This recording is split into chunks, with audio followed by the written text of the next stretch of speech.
नमस्कार दोस्तों, मैं रोहित आप सभी का बहुत बहुत स्वागत करता हूं आपके अपने YouTube चैनल पर। दोस्तों, आज हम डिस्कशन करेंगे CAGR और एब्सोल्यूट रिटर्न को कैसे कैलकुलेट किया जाता है। हमने कई बार सुना होगा कि म्यूचुअल फंड ने इतना रिटर्न दिया, निफ्टी ने इतना रिटर्न दिया, इंडेक्स फंड में अगर आपने निवेश किया होता इतना रिटर्न आपको मिलता। तो ठीक है, इन सारी चीज़ों को आज हम डिटेल में देखेंगे। ठीक है, बिना समय गवाए चलते हैं चार्ट के ऊपर।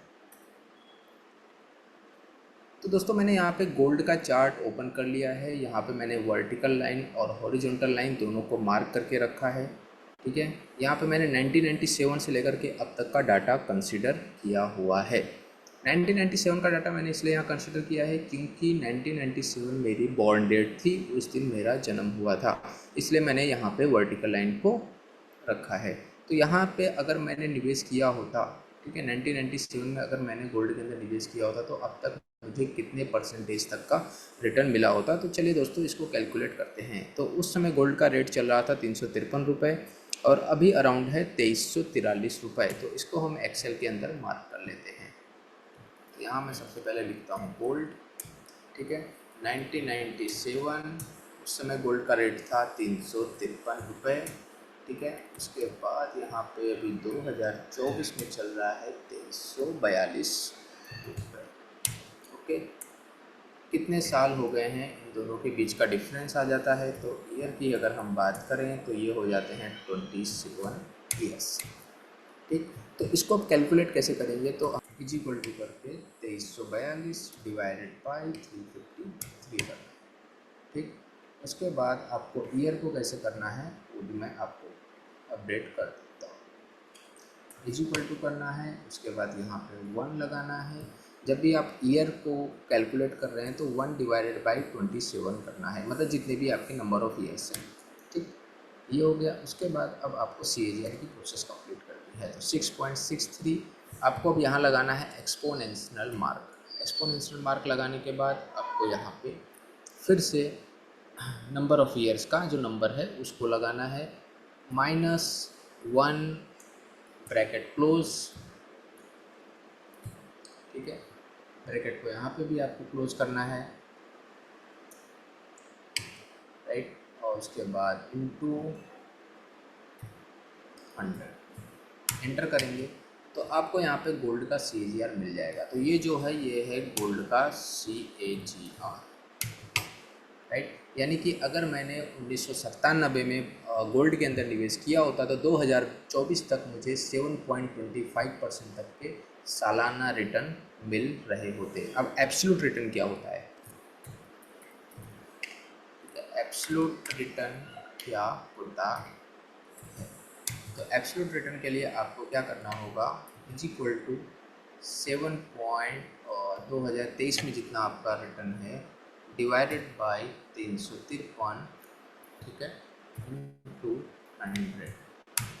यानी कि एब्सोल्यूट रिटर्न होगा कि अगर मैंने 1997 में गोल्ड के अंदर निवेश किया होता तो अब तक मुझे 663% तक का, यानी कि मेरा पैसा 6.63 गुना हो चुका है। इतने मल्टीपल में मेरा पैसा बढ़ चुका है।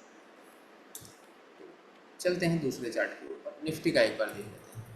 निफ्टी का चार्ट हम ओपन करते हैं। यहाँ पे मैंने मार्क करके रखा है 1997 से, उस समय 962 का रेट चल रहा था, अभी चल रहा है 23,082 डिवाइडेड बाई 962। यानी कि यहाँ पे जो निफ्टी का रेट है वो अराउंड हो चुका है 1997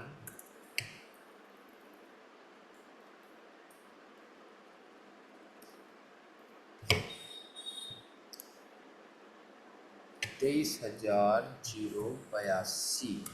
ठीक, और यहाँ पे 962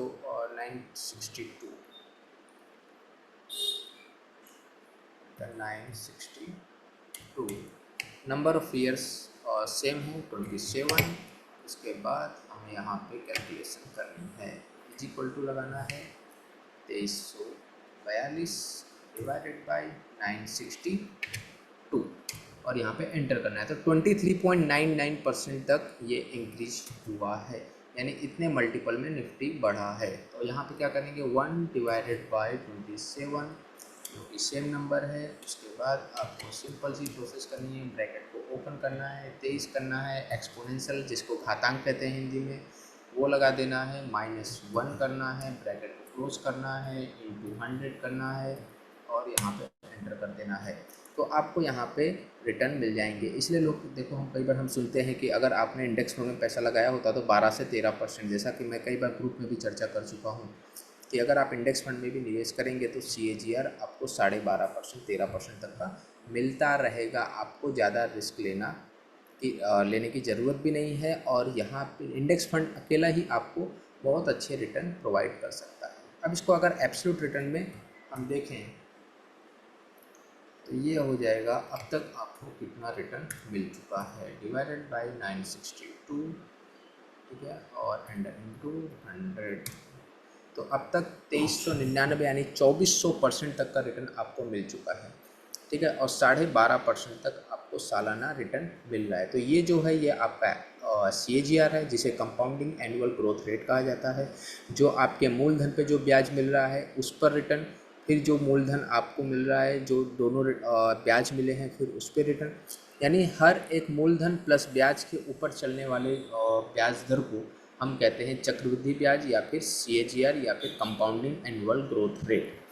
उसी तरीके से सिंपल या एब्सोल्यूट रिटर्न जिसे कहा जाता है, जब प्राइस एक लेवल तक पहुंच जाता है और जहां से प्राइस ने शुरुआत की और जहां पे उसका अंत हुआ, तो उस अंत से जो शुरुआत है उसको डिवाइड करके इंटू 100 कर दिया जाता है, तो आपका एब्सोल्यूट रिटर्न कैलकुलेट हो जाता है, ठीक है।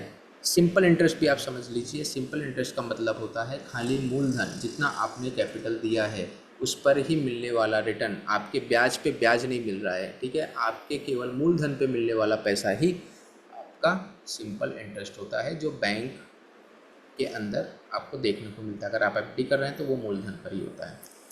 तो फिर दोस्तों आज ये ख़त्म करते हैं ये वाला सेशन, ठीक है। आपको कैसा लगा ये CAGR और एब्सोल्यूट रिटर्न का कैलकुलेशन? आपको समझ में आ गया होगा किस तरीके से CAGR को कैलकुलेट किया जाता है।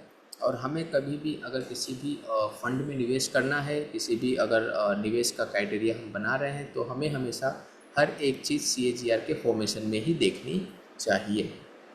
तो दोस्तों कमेंट करके और बताइएगा कि आपको ये CAGR और एब्सोल्यूट रिटर्न का सेशन कैसा लगा, ठीक है। अच्छा लगा हो तो लाइक और सब्सक्राइब करिएगा, दोस्तों के साथ शेयर करिएगा, ठीक है। और मिलते हैं नए वीडियो में। अपना ख्याल रखिए। जय हिंद, जय भारत।